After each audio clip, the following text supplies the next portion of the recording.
Hi friends, good morning. మీ గౌరీ చెప్పే కథలకు స్వాగతం. మనము భగవద్గీతలో 18వ అధ్యాయంలో మోక్ష సన్యాస యోగంలో 46వ అధ్యాయం వరకు 46వ శ్లోకం వరకు చెప్పుకొని ఉన్నాము. 46వ శ్లోకంలో ఏం చెప్పుకున్నాము? మనము ఈ సమస్త ప్రాణులన్నిటి పుట్టుక కూడా పరమేశ్వరు నుండే లభించింది. కానీ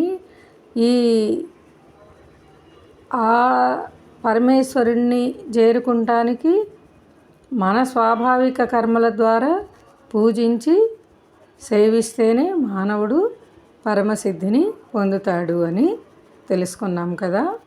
మరి తర్వాత ఏంటో చూద్దాం. శ్రేయాన్ స్వధర్మో నిగుణః పరధర్మా స్వనుష్ఠితాత్ స్వభావనియతం కర్మ కుర్వన్నాప్నోతి కిల్బిషం. బాగా ఆచరింపబడిన పరధర్మము కంటే గుణరహితమైన కూడా స్వధర్మాచరణమే చాలా శ్రేష్టమైనదన్నమాట. స్వభావాన్ని అనుసరించి అంటే మన స్వధర్మ రూపాన్ని బట్టి వర్ణాశ్రమ ధర్మాలను అనుసరించి కర్మలను ఆచరించే మనుషులకు ఎట్టి పాపాలు కూడా ఏమాత్రము అంటవన్నమాట. ఇది ఇప్పుడు అదే మనం అనుకునేది పరధర్మం స్వధర్మం. మనకి ఈ సంస్కృతం భాషకి పుట్టిల్లు సంస్కృతం. దీనిలో నుంచే మనకి అన్ని భాషలు వచ్చాయి. ఇప్పుడేంటి, మనం ఇంగ్లీష్ వాళ్ళు పరిపాలించి వెళ్ళిపోయి ఇన్ని సంవత్సరాలు గడిచినప్పటికీ ఆ ఇంగ్లీషే మనకి ముఖ్యం అన్నట్టుగా దాన్నే పట్టుకొని వేలాడుతున్నాం. అది పరధర్మం. అయితే అది ముఖ్యమే మనకిప్పుడు. అన్నీ ఏదైనా కానీ ఏ విషయంలో అయినా ఎక్కడికైనా ఏ దేశమైనా వెళ్ళాలన్నా ఇంగ్లీష్ ముఖ్యం, చదువుకోవాలి తప్పదు. కానీ మన స్వధర్మం అంటే మన భాష మనం మర్చిపోకూడదు. మనం దానిలో పరిశోధన చేస్తే ఎన్నో విలువైన విషయాలు మనకి తేటతెల్లమవుతాయన్నమాట. సహజం కర్మ కౌంతేయ సదోషమపి నత్యజేత్ సర్వారంభా హి దోషేణ ధూమేనాగ్నిరివావృతాః. అర్జున, ఈ దోషయుక్తమైన సహజమైన కర్మను ఏంటంటే మనకి ఏదైనా దోషం ఉన్నప్పటికీ కూడా సహజమైన కర్మని ఎప్పటికీ కూడా మనం వదిలిపెట్టకూడదన్నమాట. ఎలాగంటే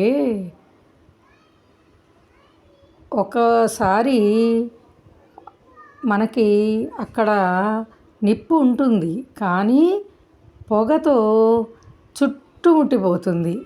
లోపల నిప్పు ఉంటుంది అని అబ్బా లేదు, అంతా పొగ చుట్టుముట్టిపోయింది అని అనుకుంటాము. కానీ సహజంగా ఏంటి, ఆ నిప్పు ఉంటుంది, దాని పని అది చేసుకుంటూనే ఉంటుంది. అలాగే కర్మలన్నీ కూడా ఏదో ఒక దోషంతో కూడే ఉంటాయన్నమాట.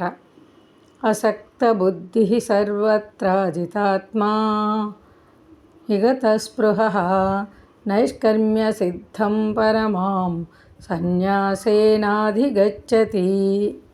అర్జున, ఈ ప్రపంచంలో ఈ ప్రాపంచిక విషయాలన్నిటి యందు ఆసక్తి లేనివాడు, మరి స్పృహారహితుడు, అంతఃకరణాన్ని జయించినవాడు ఎవరైతే ఉంటాడో వాడు సాంఖ్యయోగం ద్వారా పరమశ్రేష్టమైన నైష్కర్మ్య సిద్ధిని పొందుతాడన్నమాట. సిద్ధిం ప్రాప్తో యదా బ్రహ్మ తదాప్నోతి నిబోధ మే. సమాసేనైన కౌంతేయ నిష్ఠా జ్ఞానస్య యా పరా. మరి అర్జున, ఈ జ్ఞానయోగం యొక్క పరానిష్టయైన నైష్కర్మ్య సిద్ధి పొందే విధానం, దాని ద్వారా మనుషుడు బ్రహ్మప్రాప్తినందు అందుకునే రీతిని ఇంకా నీకు సంగ్రహంగా చెప్తాను, విను. బుద్ధ్యా విశుద్ధయా యుక్తో దృచ్ఛాత్మానం నియమ్య చ శబ్దాదీన్ విషయాన్ త్యక్త్వా రాగద్వేషౌ వ్యుదస్య చ వివిక్తసేవీ లఘ్వాసి యతవాక్కాయ మానసః ధ్యానయోగపరో నిత్యం వైరాగ్యం సముపాశ్రితః అహంకారం బలం దర్పం కామం క్రోధం పరిగ్రహం విముచ్య నిర్మమః శాంతో బ్రహ్మభూయాయ కల్పతే.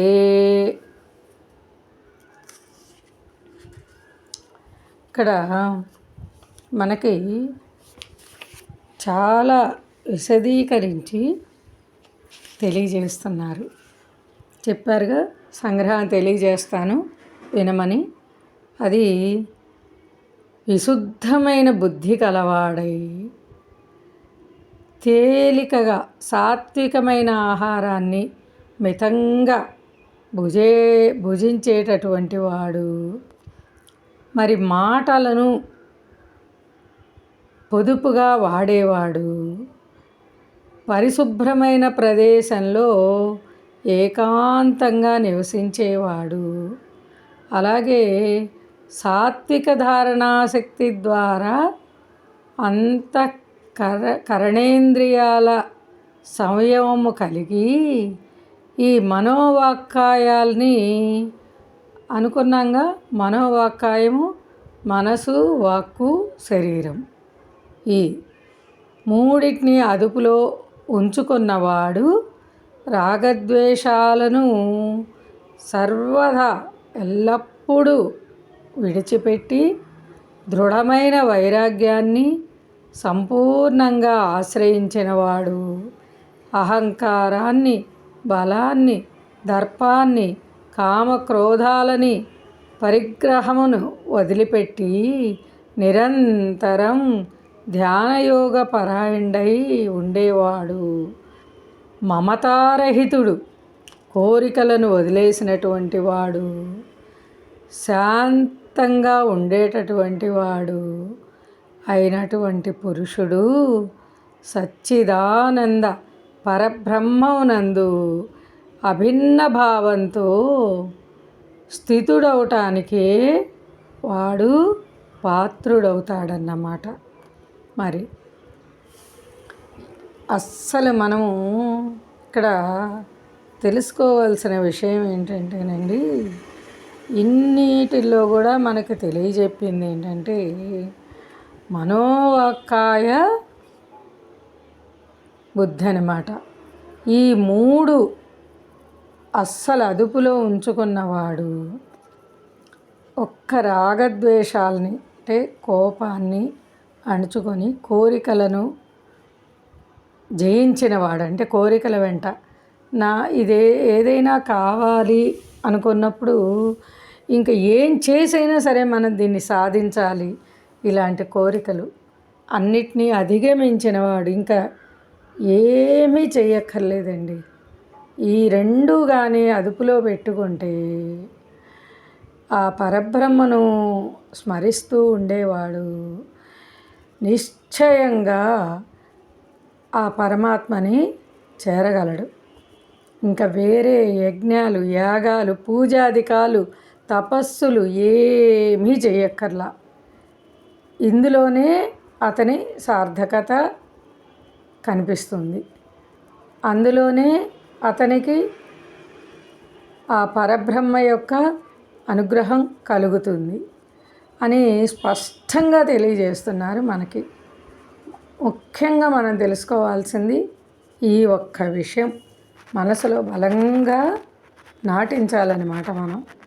మరి ఇంత చక్కని సులువైన మార్గాన్ని ఏర్పాటు చేసిన భగవంతునికి సర్వదా కృతజ్ఞతలు తెలుపుకోవాలి మనం కదరా. మరి లైక్ చేయండి, షేర్ చేయండి, సబ్స్క్రైబ్ చేయండి. రేపు మళ్ళీ కలుసుకుందామరా. మీ గౌరీ పూర్ణ. బాయ్.